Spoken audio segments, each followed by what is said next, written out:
Prime Minister Lee Hsien Loong says cooperation between the United States and China holds the key to making progress on global problems, among them climate change, nuclear proliferation, as well as the COVID-19 pandemic.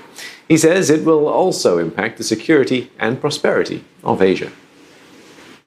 In this essay written for Foreign Affairs, Mr. Lee says the strategic choices both countries make will shape the contours of the emerging global order. Countries in the region, including Singapore, are especially concerned as they live at the intersection of the interests of various major powers and must avoid being caught in the middle or forced into making difficult choices. Asia sees the United States as a resident power that has vital interest in the region.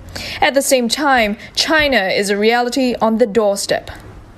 If either of them forces countries in the region to make a choice, Mr. Lee says it will start a course of confrontation that will last decades and put the long-heralded Asian century, the dominant role that the region is expected to play, in jeopardy. Mr. Lee says while it's natural for big powers to compete, their capacity for cooperation is the true test of statecraft. The COVID-19 pandemic is a reminder why countries must work together. Instead, he says it has intensified the rivalry between the US and China, increasing mistrust, one-upmanship, and mutual blame.